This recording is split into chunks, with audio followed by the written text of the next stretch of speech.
I was looking at a couple of your posts, and you've indicated that a lot of people who come to you with lack of purpose, direction, possibly some form of depression, the first thing you work on is sleep. So what have been the visible changes in your practice? So actually, you are right about that. My first question to anyone who comes to me, whether they have a pimple on their face to a fourth stage cancer, is their sleep. Because see, all these people coming to us already have their doctors treating them. We're integrative medicine. They already have some changes happening. For me, recovery is all about the environment. We can have the best medication, but the wrong environment. So how do you create that environment? It's sleep. For depression, for cardiovascular, for cancer, when the body is able to sleep deeply, hormones start to get balanced. Hormones are your communicators. Hormones are chemical messengers that's telling the body what to do, what not to do. So when we have hormonal imbalances, either someone's producing too much estrogen or too little testosterone because the communication is wrong. So the first question is sleep, because if you're sleep deprived and you already have symptoms of depression, your depression's actually going to get worse. And we don't want that person to have to take more medicine to fix a problem that sleep can fix. So once we assess their sleep, then we know, okay, these are the avenues we're going to have to work with.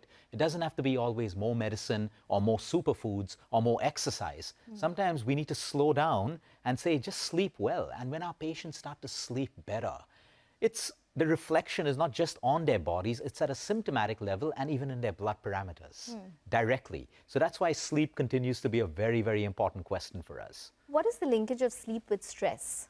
Everything. And a little bit of science over here, because once people understand this, now you and I, if we get stressed out, cortisol increases, adrenaline increases. When that increases, estrogen goes up, progesterone comes down, testosterone comes down. We have a hormonal imbalance. We're fine for a short period of time. But if I continue moving on from one stressor to another, cortisol stays up. Now my blood pressure, my blood sugar, my cholesterol, and all the hormones are out of whack. And that leads to chronic illness eventually. So we can be stressed. All of us are with stress. But how quickly we can diffuse it or realize I'm stressed, let me take a 5-minute break. Breathe, settle down, bring down the cortisol.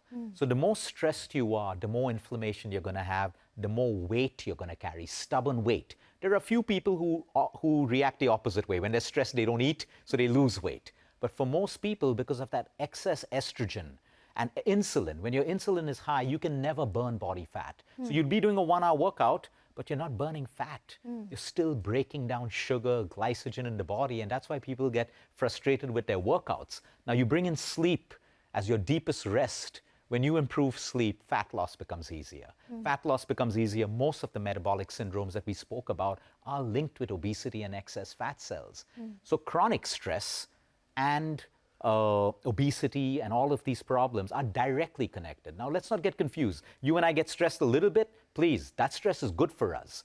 But it can't stay chronically high all the time. It needs to come down. We need to relax. Have an outburst, relax. Take a walk outside. Calm down. Bring down cortisol. The quicker we bring down cortisol, the healthier we are. Yeah, but you know, there are some problems in families where there is chronic stress, and that probably weighs on the entire family, and that causes disturbances of sleep, maybe on a longer term basis. Say somebody has cancer in the family, for example, or is dealing with a disease, etc. In that case, you know, sleep is beyond your control. You want to sleep, but you just have too much stress, which allows you to sleep. What does one do in one case? There's a beautiful word that I'll introduce right now. It's called acceptance. It's the only way. See, we can't ask families like this, sit down and meditate. They're so stressed out. It can help them a little bit. But the truth is, okay, there's, let's say, hypothetical family. There's a cancer diagnosis, someone's suffering. All we can do right now, accept the situation and do our best. But most of us, because of this emotional stress, we're trying to control things that are not in our control. We don't know what outcomes are going to be. So a lot of our stress is broken down by, I accept the situation. What is the best I can do? Most people don't move to action. We're still stuck in problem solving. Why did it happen? Victim mode, all of that. And it's okay to go through those phases. But finally, even for the patient to get better, they have to be in a state of acceptance. And now the family, okay, this is there. We're all doing our best. These are responsibilities. We also start to realize we need to look after our health for the patient. So we don't stop eating well.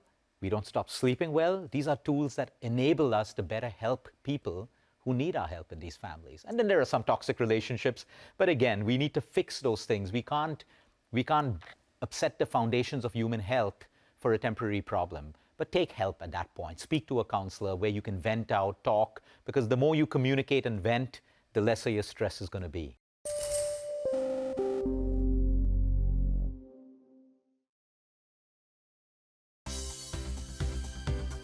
For more news and updates, all you need to do is follow CNBC TV 18 on all of our digital platforms.